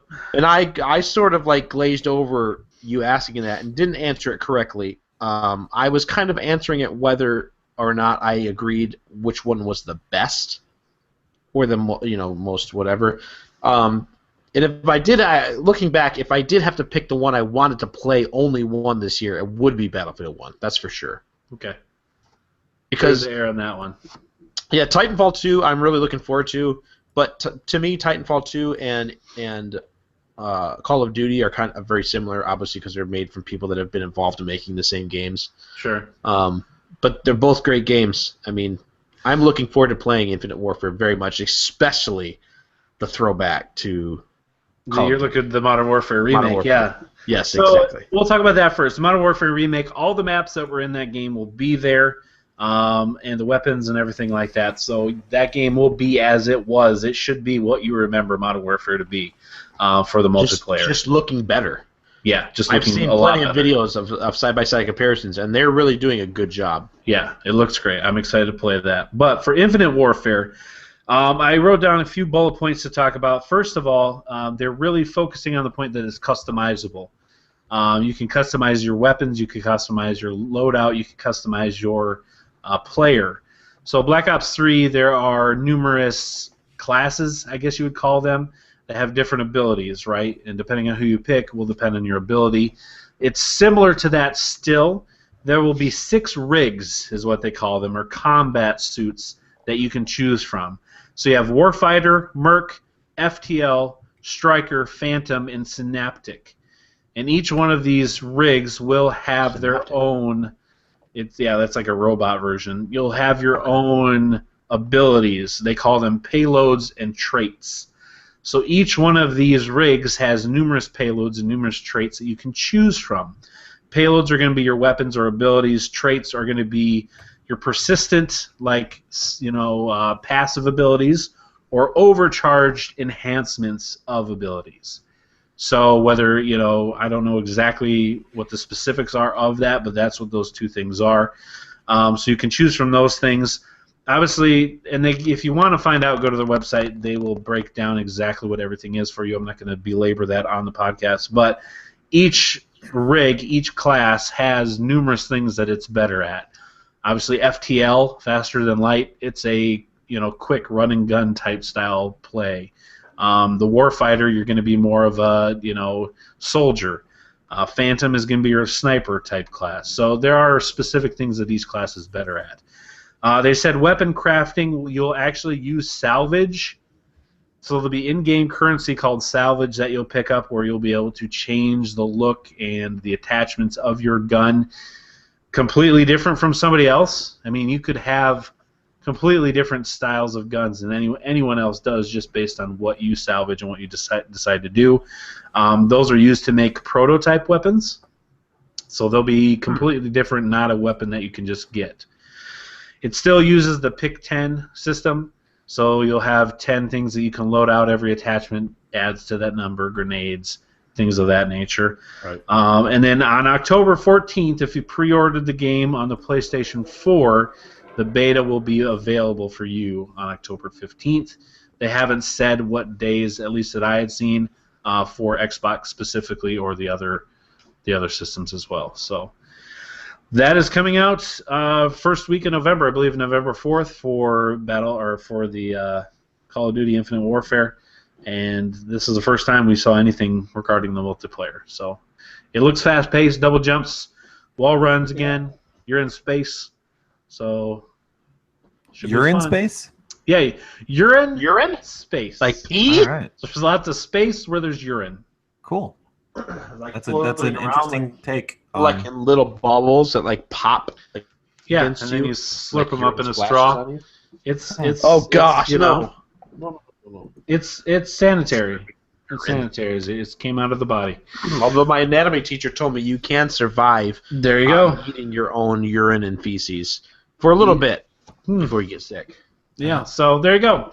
Oh. That's the news for this week. It will, I'm sure, continue to pick up. Let's move into the topics that interest us. I just want to put a short shout out into 2 episodes ago where I did a topic. I was right on key with that stuff. I feel like you're right on key again. Yeah, you nailed it. I think I that's mean, it. I do not have perfect pitch. I don't claim to have perfect pitch, but in that instance, I did. So the topic that interests us this week comes from our good friend, Mr. Jordan Steele. Jordan. Hi, Jordan. Well, hey, Jordan. So Jordan Ironically, a biblical name, Jordan. Okay, yes. So Jordan says, I remember playing some Bible games on the NES. In the past couple years, we have gotten some high-budget biblical-based films. Do you think someone will make a biblical game again? And then if you were to make or choose a biblical game, what story or time period would yours involve and what type of genre would it be? So before the podcast was done, I went onto our Facebook page and I found my Bible Adventures game for the NES, and I plugged it in. And I have my NES sitting below my CRT TV that I have kept specifically for these games. So you had this game. I have this game, and I played it tonight. So I booted up Bible Adventures. Is that the video you had of like someone throwing a cow? That was Noah. Really? Throwing a cow to the ark. Yes. Throwing a cow. Yeah, you have That's to collect fantastic. 2 animals. Noah is apparently very strong. You know, he did it somehow. So He's picking up cows. he just picks them up over his head. He lifts them up, and then he climbs ladders at the same time. So yeah, you could go over to the South Dakota Gamer Facebook page. I took a picture of the game itself, the cart. It's a black cart with Bible Adventures on the cover, and then I took a picture of the title screen, and you can play Noah's Ark, which is what the video is. So there's also a video there of 2.5 minutes of me playing Noah's Ark. You can also play Baby Moses, which has Moses' sister, and you can see in the picture right there. And you pick up this baby, and you've got to complete stages. And there are Egyptian men with spears that come after you. There are spiders. There are seagulls, and they try to get you. Seagulls trying to get you. Yeah, and then there's also David and Goliath, and you actually slingshot stones at Goliath as David, and you have to hit him in the right spots. So as you're going throughout this game specifically, I won't take a whole lot to talk about it, but there are little what look like stone tablets throughout the world, and those stone tablets are what you would assume, you would assume to be the Ten Commandments, and you pick them up, and that's your health. Now, when you pick those up, it shows a Bible verse, and it gives you a complete Bible verse or a couple verses, and that is your health. What version is this? I'm not sure. I didn't look into it that closely tonight, and I don't remember from before. So this game was made in 1991. Well, hold on. It says it is the New International Version. That is the version that is in this game. So you could go ahead and see me playing 2.5 minutes of Noah. Again, it's on a CRTV taped with my iPhone, so it's not like it's streamed or anything. It's not the greatest of quality. So Jordan wants to know, obviously they've done some decent big, there was the Moses movie that they did, which I haven't seen. Quick shout out to, whatever that was called. The one with Christian Bale. Yeah, I don't remember what was it called. Was it called Exodus something? I think it was just called Exodus, wasn't it? That was not bad. I haven't seen that one. The Noah movie with Russell Crowe was absolutely pretty dumb. Yeah, I saw that one. Ridiculous. That was real dumb. But the one with Christian Bale as Moses, that was pretty good. Okay. I enjoyed that. I saw that in the theater. It was pretty good. So they've got some big biblical, big budget films, and they've obviously that's not the only game they've made that's a biblical game. They've made numerous other ones as well. One of them, I believe, I can't remember the name, but it's a pretty rare game and fairly valuable for the NES. Wouldn't be funny if that was the actual game and I've got it. I don't think that's the case. But so in today's world, on the PlayStation 4, Xbox One, they make a AAA Bible-based game. What kind of game? One, are they going to do that? Do you think they're going to do that? AAA or not? Two, what kind of game do you want? What kind of game would this be? What kind of game would be awesome? Number one, I don't think they're going to do that. I agree. I don't think they are either. Number two, this is what I would do if I was making a biblical game. All right? Shoot. You start off present day. Oh. You make this game, it's sort of like the story of you're Scott Bakula in Quantum Leap, right? You're involved in a time-traveling experiment where you're wanting to go back to the times A.D. Huh. I'm sorry, B.C. B.C. Going into A.D. You don't want to necessarily be before Christ, when he's an infant. You want to be I'm correct. It's early A.D. Okay. So in his lifetime. Okay. Or actually, you're jumping. This is Quantum Leap, right? Okay, you can go to different places. Yeah, it's sort of like Quantum Leap. So you're jumping back a couple thousand years. Right. Millennias. You're involved in a time traveling experiment. Goes wrong, right? You start jumping into the bodies of Bible characters. Oh my! Like Quantum Leap, right? Mainly the notable ones. I mean, right at the specific times where they're doing extraordinary things like Moses. Samson bringing down the temple, David killing a bear, lying Goliath, Noah in the ark. Maybe big events. Maybe the end game, later in the game, you jump into one of the bodies of the disciples and you see Jesus walking on the water. So what's the gameplay here? That's the story. I want this. Well, that's the story, but the gameplay obviously comes in some of these big scenes, for example, where you're Moses. You're parting the Red Sea. This is kind of I want it to be kind of like a Quantum Break type game where it's heavy storytelling, grand scale big game, great musical score, amazing artwork. Sure. I want it to be like a huge spectacle, right? This is a third-person game? Yes, definitely a third-person game. Okay. You know, you're Moses. You're holding your arms up. You're parting the Red Sea. Maybe even you're holding your arms up where they're battling. I think it wasn't the Amalekites. I don't remember. Yeah, where as long as his arms were up, they were winning the battle. Yeah. Aaron comes up, helps him. David obviously killing the bear in there where you're killing. Like maybe even Samson, instead of bringing the temple down, it's where you're killing like the Philistines with the jawbone. Like it's a big giant battle scene. Okay, so you're hitting all the big stories. It's not just I want it to kind of be like a superhero game, but not where you're touching on it's a big spectacle, right? Big spectacle, like the big miracle, like miracles in themselves, not like the miracles that Christ did, but like the miracle, like where David was a boy, he fended off a bear, off a killed lion, a bear with his bare hands. Preparing him for going up against Goliath, right? Sure, right. You're jumping from scene to scene. Interesting. Right? And you're playing these big stories, and the gameplay like alternates. Like some of the gameplay is just maybe you're watching things happening, sort of in a game. Like a lot of the games you'll have where you're watching a big, huge scene unfold, and you're not really doing a whole lot, but you're kind of watching it. It's like the story aspect. Uh-huh. Maybe like like what's the phrase we use in gaming where it's you're just basically controlling the story. QuickTime events. There could be QuickTime events with like Moses, but then there's like action sequences with Samson and David, and then you're going back to Noah and the Ark where there's a huge there's like all kinds of like gotta collect the animals, storytelling, like watching all the animals come in, building the Ark, like there's mechanics involved and like making sure like Fallout things, like with Josh and his settlements. Yeah, so Josh is building the Ark in his settlement in this right. You're building Fallout 4. Interesting. All right, I can dig Josh it. Is in. And then the end game, like this, like I want them to only like barely touch, like barely hint at Jesus. Like I don't want there to be like you're not jumping into the body of Jesus, you're not like turning the water into wine. Yeah, you're not like cleansing the temple. You're not getting crucified, anything like that. You're just barely kind of seeing him.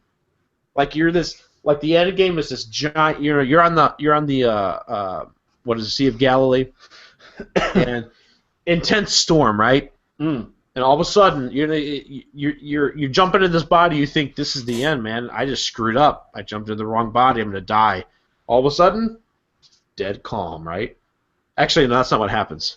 Because that's when he was in the boat. He did that a couple times. That's when he was in the boat and he calmed it. This is when he's not there. He did that when he was walking too. Yeah, this is there when. No, he didn't calm it when he walked. Yeah, he did. When he gets on the boat, he does. Well, after he gets on the boat. Yeah, correct. This is before he's there. I'm confused. I'm mixing two stories together. Okay. This is before he's there. This is when he's on the shore. He was, doing whatever. They're out there fishing and everything. Stuff goes awry, right? It goes awry. Uh-huh. Large storm, crazy storm. You jump into the middle of it, right? Scott Bakula jumps right into Peter, right? And all of a sudden, oh my gosh, stuff's going crazy. Wait, what's that? Is it a ghost? What is that? I think it's the Lord. And you see him walking, and all of a sudden, you jump out, you start walking, and then that's how the game ends, right? That's like the little thing for the biblical people that want to the sell-off, the payoff to the biblical people. You get to see Christ, you get to reach up, blah blah blah blah. I want this to be like Quantum Break, like I said. That makes sense. Big storytelling thing. Big storytelling. This is going to be more about the story than it is about the gameplay. The gameplay can still be great. You can still have QuickTime events. So is this like an Uncharted? Sequences. It's not as much Uncharted. It's more Quantum Break. Quantum Break is a good description of what you're saying. Yeah, more Quantum Break because it looks great. The story is good. Yeah. The gameplay is it's not bad at all. Time traveling. Yeah, it's good. It's good up to better, and it's all about the story though. This is the payoff for somebody that wants this game. I mean, this isn't a game for somebody that isn't into biblical stuff. Okay. Now not that you can't play this game if you're not a Christian and be like, oh, this is still cool. But if you're a Christian, this is really for you. Gotcha. And the payoff at the end is Catching a glimpse. catching a glimpse, right? But the things I want, the main things I want this to be a huge spectacle, right? Every single scene that you jump into is Scott Bakula. Not It's a that big he's deal. actually the person. You have to get him voiced. It's a big deal. I want it to be right in the thick of it, man. That's cool. Everything's going crazy. And great artwork. I want to get like somebody like John Williams. I want like something big for the music in this game. Yeah. Great musical score. Cool. And that's what this game's gonna. That's what my biblical game would be. I really have to pee. That sounds like fun. Well, we'll get to a break real quick here, Dave. Oh shoot. Okay. If you could hold it. I'll Josh, what would your game be? What would you want to play? I got 2 ideas. Mm. I need you guys Yes. to hang on to your seats. Oh boy. Give them 'Cause to me. here we go. All right, the first one is a RTS game based on like David era Israel, Okay. right? Oh, and shoot. expanding the kingdom. Ooh. Shoot. You know what I'm saying? That's You got the good. Philistines, you got the Amalekites, you got the other ites, whatever Yeah, else all those is around ites. there. Uh-huh. Yes. And it's an RTS game. You gotta mine for resources, and then you gotta build the temple, right? You Mm. gotta like collect taxes from the people, like along the That's- lines of kind of like a that's Caesar really type deep. game, a Pharaoh Yeah. type game. Dude, this is But it's- great. It's David era Israel, right? That's so cool. that's my first Also, idea. wait, but I al- could but totally get into also- that game. Yeah. also you got to deal with the fact that you're kind of like a crappy moral person, because this is right at the time where David is kind of looking over the edge of his castle. Well, and he's so like, like, dang, so that could come that in. chick looks pretty good. That could come in like later into the story, right? So you got this stuff going on. You're like you're like super young king. You get anointed, and like you're like just starting out as king, right? Saul's like off the maybe it starts when you're on the run, right? Mm. From Saul, Dude. and you're building little settlements. You got to build up your game, army. Maybe the game starts off with a quick time event where you're like dodging like a javelin. Where There you Saul's go. like trying to pin There you you to go. the wall. You just That's whip how a it slingshot starts. up there. That's cool. It's like tells the story. Yeah, yeah. Right? All of a sudden, boom. So Look, then, and then you like it survive takes this, it through you're the king. yeah, it takes it through the whole story. Like you have like David's moral failure in the middle, and that brings country morale way down. Right, you're Uh-huh. having to deal with unrest in the kingdom. Yeah. Absalom gets You gotta, slain in the tree. Yeah, like things are going on, and then you got to like finish out strong. So that's my first idea. I would totally buy and play that It's a game. good one. So these My are, second idea- These are totally separate ideas. Yes, Oh, my wow. second idea is Bible Mortal Kombat. Oh my god! Right. Okay. You got like your your Holy mystical, crap! you got your mystical characters, right? Like some of the Yep. prophets, like Elijah and all those guys. You got Yep. like your brawlers, like David, right? So Samson is like Kano. Probably, yeah. He's got to yeah, be. He's got to be, right? Yeah. And then you've got like you have like unlockable characters, like you could unlock Jesus maybe at some point, you know? And like No, but wait. you'd have to like sidetrack- play the game through on the hardest sidetrack difficulty. For a moment. Sidetrack for a moment. Who is Jesus equatable to? Is it Goro? I mean, who What I'm are gonna his say- abilities? I'm gonna say more like Raiden maybe, Mm. Yeah, or I guess. But like, like, but I he would say have to be guys more like- powerful than Raiden.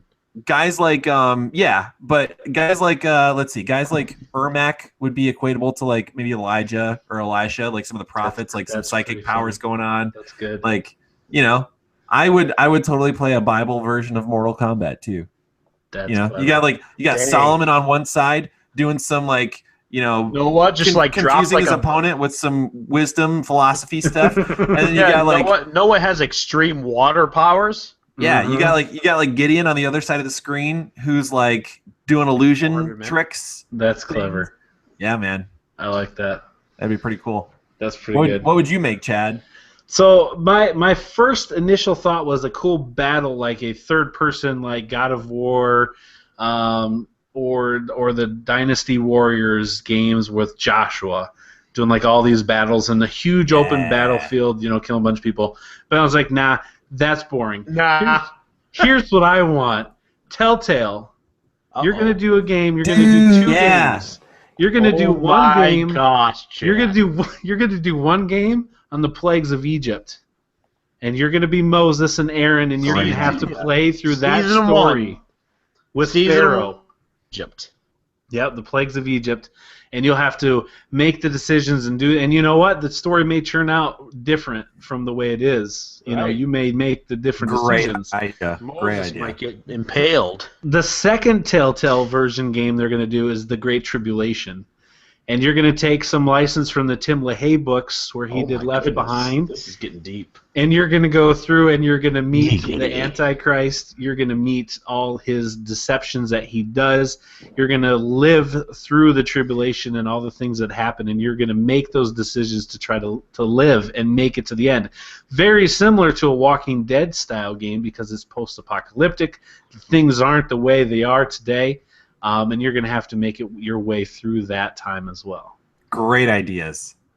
So this is deep, Chad. This is where the Bible touches on this stuff, but we don't really know for sure, like all the stuff that's going to happen in these. Right, there would be some creative license for sure. Excellent idea. Yeah. So there you go. Man, these are gold. These ideas are gold. Somebody take These these. should all be made games. All of them. They totally should, and they would be good. They would, like Dave said, you wouldn't have to be like a Christian to play them. They could still be good games. You could view them from a historical stories. standpoint just as well as you could from, Yeah. man. Yeah, I want these games. There you go. Jordan, let us know what you would do. What would you make? Other Steel Bros, other listeners, what kind of Bible game do you want? And do you think they'll be making those anytime soon? And are our games good, or are they not so good? Are we just caught up in the fervor of our great ideas and have no idea what we're saying? All right, that's going to move us along to our final segment as we wrap up the podcast. And who knows how long this could go, because we could go a long time with this sometimes. Game Scoops, 20 questions. Scoop! He's back. Yeah! So Josh has the game for this week. Yes? I do. Break. Okay, I good. need it. I'll be right back. Okay, so we'll be right back. Keep the recording going, though. Don't stop. Okay. Definitely. I've actually got. You're gonna edit this out, Chad? Yes. I have 2 recordings because I stopped my first one. Okay, that's fine. When I lost you guys, so Just number one, and the other 2, so I know which one's first.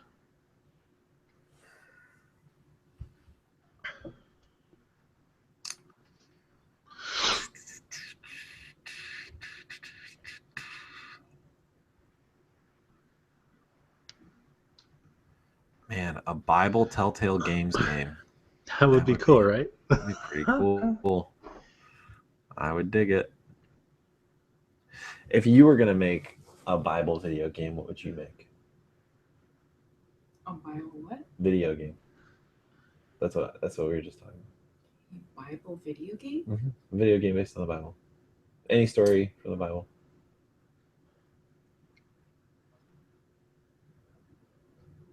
I would do more like Tower of Babel, like building blocks. Oh, dude, she just had a great idea.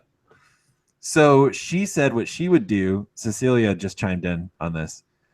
What Cecilia would do for her Bible video game is a Tetris-like, right? Right? Of course. Tetris-like based on Tower of Babel. Oh, that's pretty good. And that is pretty good. And to expand on that, the challenge of building it could be kind of like God's judgment on you building this tower. And so you have to there's these effects that come in, and you gotta change it up a little bit. all these I effects legitimately want these Bible games. Cecilia just came up with one. Yeah, Uh-oh. Cecilia said she would do one based on Tower the Tower Babel. of Babel as a Okay. Tetris-like. Oh, nice. Yeah. That's good. Yeah. That's good. That's a good one. Good idea. Nice job. And like God is Yeah. like throwing in mix-ups where like the blocks change Yeah. and stuff like that. Yeah, that's what I was saying. Like different effects and stuff like that. That'd be pretty cool. Nice. I'd play that game too. The Tower of Babel Bible Edition. Tetris of Babel. All right, That's so here we are with Game Scoop's 20 questions. Dave, Yeah. why don't you start us off with question number 1? I will. Joshua Owens. Mm. Does your character in this game, staying true to the trend that you have set, Oh boy. based off of the trend that Justin Davis has set, does your character a hat? Let me double check. What? I want to say Okay, so right there, Chad, Uh-huh. to me that says this would be a type of third-person game. I would think it would be a third-person game, whether it's a side-scroller or third-person over the shoulder. You see your or- character. Yeah, you I'm would gonna have say- to, right?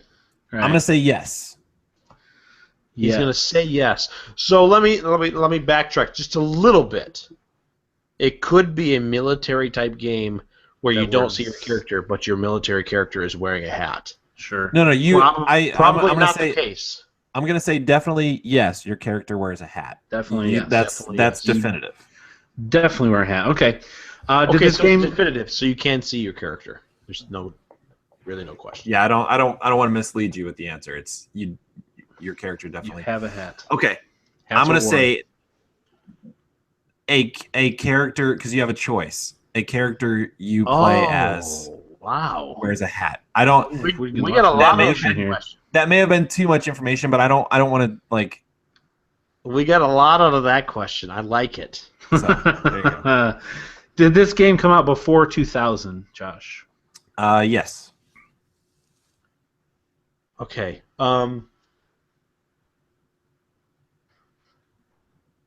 First of all, I want to ask is this a fighter? No. No. Okay. So not a That's- fighter. That's a good thing to eliminate there. That's good. Did it come out before 1990? No. Okay. I assumed it was. Yeah, I was kind of assuming it was there. Good question. Yeah. So not a fighter. 90s game. Trying to think of third person. You see your character for sure. Not a fighter.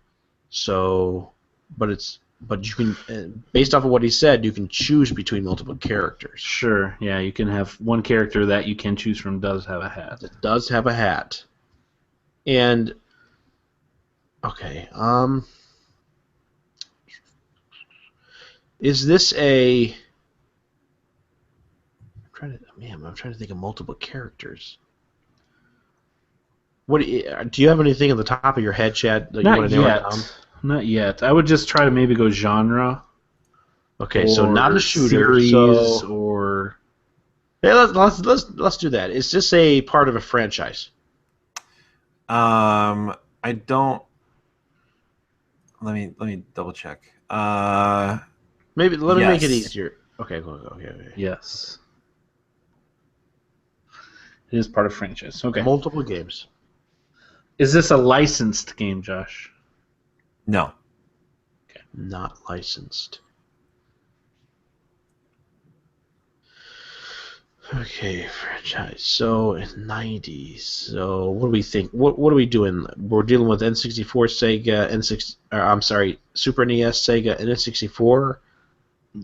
Say N64, yeah, that could still be part of it. Or was that 2001? That might have been 2001. I need to really study this The off dates. podcast. Right. And figure it out. Definitely I'm Nintendo pretty 64, Sega. I graduated in 2001, and I know I got the N64 before I graduated, which Okay. leaves So 2 years. You're right. Yeah, you're right. It is definitely your late 90s. Is this a? Well, let me just eliminate all the possibilities of this being a side scroller. Is this a side scroller, Josh? No. Okay. Okay. That's gross. That gets rid of all the all the Mario games. Those are out.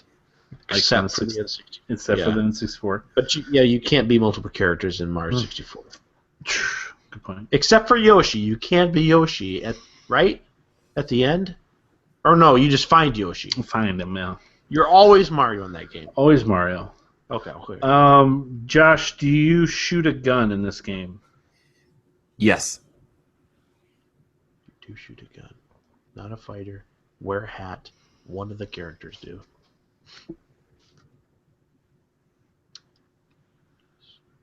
Is this a? Let me see. What do I want to ask here? Is this a Nintendo exclusive game? No. Okay. So it's not any of their mainline property games. Mm-hmm. Shooter. You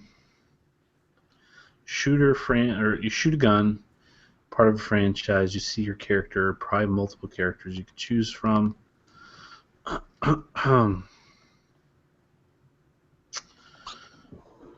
Okay, not a side scroller. Is this a 3D game, Josh? No. Not a 3D game though. Not a 3D, but not a side scroller. So could be a top-down. Multiple characters. Because now I'm starting to think like the Golden Axe top-down. Well, that was a side scroller. But the top-down, where you've got multiple characters that you could be different classes and things like that. A co-op. It's not a fighter. No, but you shoot a gun. Yeah. But it's not a side scroller. So what? Okay, so beside not side scrollers that are not 3D, that's top down, or like what else? Like going straight up and down? Yeah, I mean, what other? Yeah, top down is like. Let me see. Is this an RTS game, Josh? No. I'm trying to think. Yeah, I shouldn't have asked that because multiple characters. I know he didn't confirm that, but the way that he answered that basically did. In RTS, you really don't have. Is this a game that can be played co-op? Yes. Play co-op. It's not RTS, but that doesn't mean it's not top down. So what top-down co-op games, assuming top-down co-op games where you shoot a gun and there's multiple characters you could choose from, come to your mind? From the 90s. Correct. We don't know. It's obviously not an exclusive to Nintendo. No. And really, at that time, I'm not really thinking exclusive to anything else. Right. It's probably not. It's probably available for all consoles, would be my guess. And it is part of a franchise, so there were multiple games in this franchise. Like, there's a game, True Lies, for the Super Nintendo, which was a top-down. It's not a licensed property, though. That's true. But that type of game, like a Hotline Miami type game, right? Right. Like a top-down shooter game. What are some of the obvious ones we're not asking?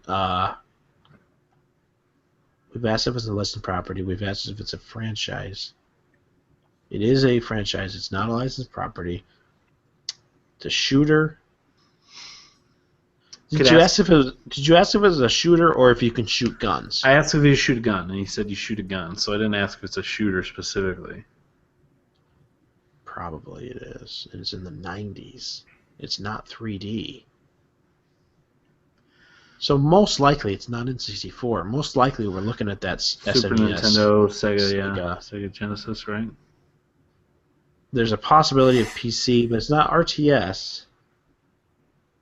Gosh, man, I need something to narrow it down.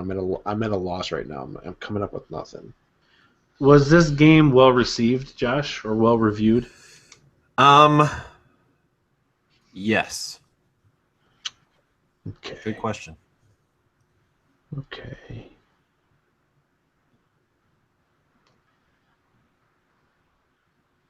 You could ask if I don't know how much it would help, but we could ask if it's playable on a PC.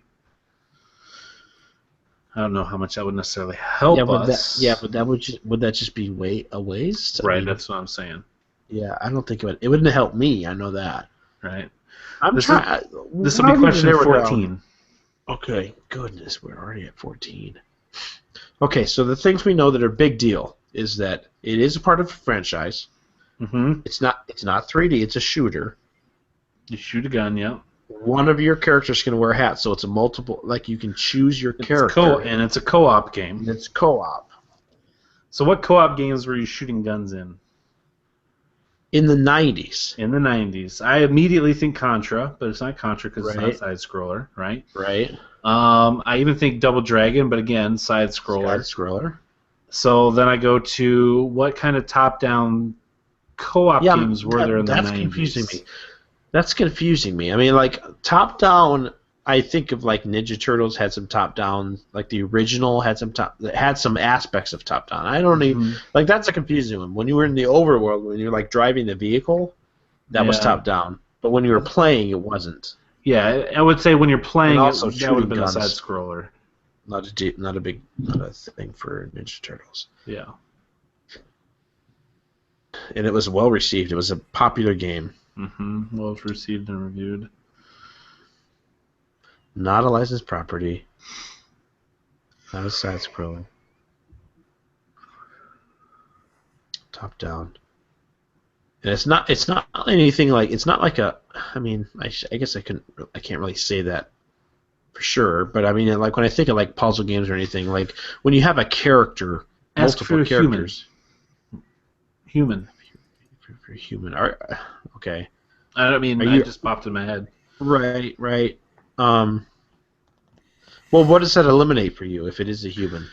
I don't know that it eliminates anything, but it may narrow things, like it may just narrow it down to anything that has an animal or you play as an animal just isn't part of it. But I don't know, maybe nothing specific, I guess, but... Are all of your character choices, Josh, in this game, a human?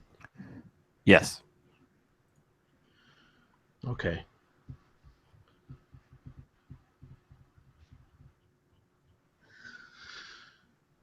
Are the characters you play as military characters? No. Not military. This is probably an RPG, right? Is this an RPG, Josh? No. Dang it. Well, if it's not a military game, it is a shooter, but it's not a military game. Or I guess it's not necessarily a shooter. You can shoot guns. Where are we at? 7? Gosh, we're already at like 17. Yeah, we're in trouble. Crap. We have to. We are in trouble. I can't. Yeah, I'm at the point where I'm having a hard time thinking of a game like that. I'm gonna give one hint here. Oh boy, here we go. The guns that you shoot do not shoot bullets. Okay, it's not a licensed property, so it's not Star Wars. But guns that don't shoot bullets. So it's laser gun or a ray gun or a space type gun, right? You would think so, right? But they're all humans, no aliens. And it's were there any XCOM games back then? See, that's gosh. I don't know. I can't think of it. We could ask if there's a game like in the franchise today, because there are XCOM games out on PC today. Okay, I'm fine with that. If you want to ask that, Josh, is there a game in this franchise available today, like on current gen consoles? Well, let me, because I don't know. Maybe the. Hold off. Before you clarify. Okay. Yeah. The thought that popped into my mind as you were asking that was the fact that he kind of struggled to answer if this is a franchise. And that wouldn't be something to struggle with. Yeah, if there's something available right now, he would know for sure it's a franchise. Not necessarily. Well, I suppose. Wouldn't you think? I suppose. So how could we clarify XCOM specifically? Okay. Josh, the characters, the enemies of your characters, are they aliens? No. Oh, the enemies. Are the enemies aliens? They can be. Some of them are. Okay, so he's trying to help us there. there are definitely some sci-fi aspects in this game. This is a 90s game where it's not a side-scroller. It's you can shoot guns. You're all humans, multiple characters. Maybe shooting aliens. Not 3D. So that's a weird one. So this have to be a top. This has to be a top down. Yeah, I don't know what other perspective it would be. And in like XCOM, you're definitely shooting aliens, right? Yeah. Yeah, totally. I don't know a whole lot, but I'm assuming. I don't know if there are other versions of enemies besides aliens, but I know aliens are for sure one of them. I mean, there may be other ones. In Halo, like Halo Wars and stuff, that came out all late. Yeah. Yeah. So, good grief, we're really struggling on this one. What are we missing that will make it easy to narrow down? A popular, very well received, non-3D, but non-side scroller shooter. We're assuming shooter. Well, you shoot. Yeah. But they're not bullets, obviously. So this is sort of sci-fi because there are possible aliens in it. Okay, so I'm thinking if I'm thinking, I mean, unless you have something else, XCOM is kind of where my head is going. Okay. Ask if that was a PC game. Then. Okay. Yeah. Okay. It wasn't on Nintendo. Was this game playable on PC, Josh? No. Okay, so it's definitely not that. Now I'm lost. Now where are we at? 19? Yeah, we have 19. Good Lord.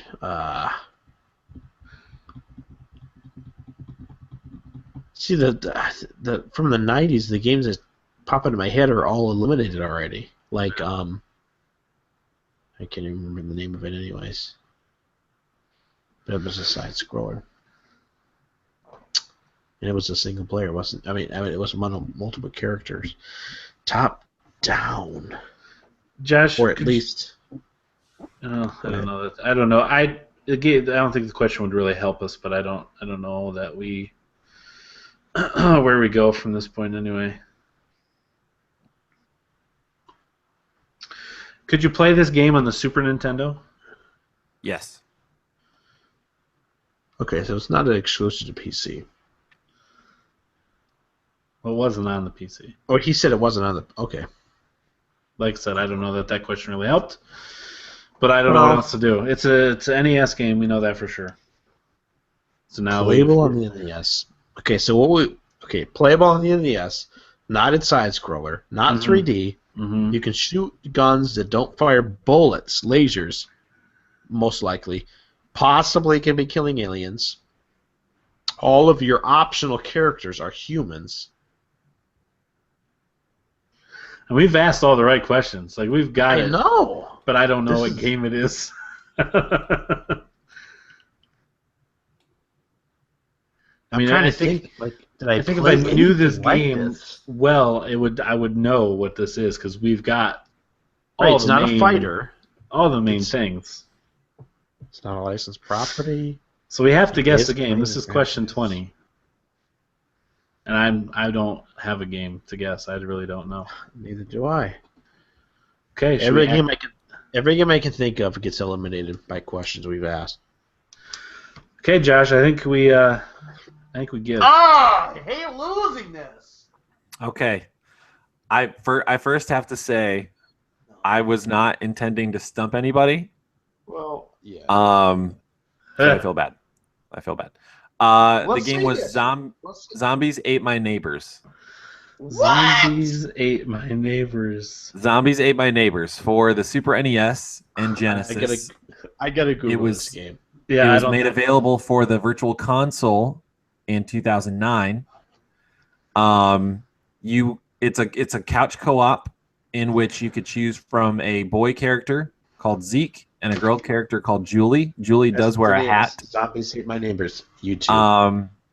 You shoot a squirt gun filled with holy water at zombies. Never in my life You've never played this? Nope. do I remember even hearing about this game. It did get a not super well known sequel called Ghoul Patrol later on, a few years later. I think in LucasArts. '97. Yeah, published by developed, sorry, by LucasArts, published by Konami. It was pretty good. It was pretty good. So the enemies included like zombies, obviously, UFOs, aliens, evil dolls. I'm watching a video right now where the player apparently turned into a werewolf-like creature. Yeah, there were power-ups. There were blobs, giant ants, giant worms.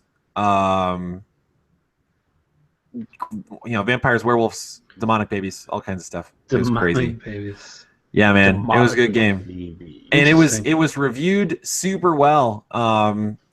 So EGM gave it a 9 out of 10. IGN gave it an 8 out of 10. Nintendo Life an 8 out of 10. Nintendo Power is the only one that gave it a 3.8 out of 5. Well, it's out of 5. Yeah. It's pretty good, but it's a little bit lower. And then Sega 16 gave it an 8 out of 10 as well. So it was reviewed really well. It was really fun. If you get a chance to play, it is on the Virtual Console. If you get a chance to play it, it's really, really good. Nice. Cool. All right, well there you go. I don't think I ever played that, and I don't think I would have got it. I'm watching this probably the same video. Interesting. I would have got that. All right, Zombies Ate My Neighbors. Get your Super Nintendo. Go play that. Save your neighbors. Save the cheerleader. Save the world. Yeah. All right. Well, I think that's gonna do it for episode number 82 of the South Dakota Gamer Podcast. Thanks as always for listening. 4-2 now. We are. Yeah. Yeah, triple score would only be 60, wouldn't it? I'm dumb. Thanks for being back. It's good to have you. Hey, it's good to be back after driving 45 plus hours in a week. That's crazy. Josh, as always, thank you. Thank you, Chad. My pleasure. All right, and with that, since we thanked all you wonderful people at the beginning, we don't have to do it here. We will talk with you next week. Bye. Piece of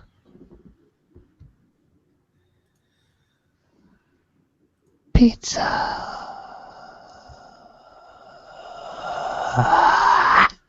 Wow. Let the zombies eat your neighbors. All right, there we go. I'm going to export that stuff. Mother Fabeep. We're still on YouTube. Bye, YouTube. Yeah. I always forget. Excess stuff, because we ain't doing no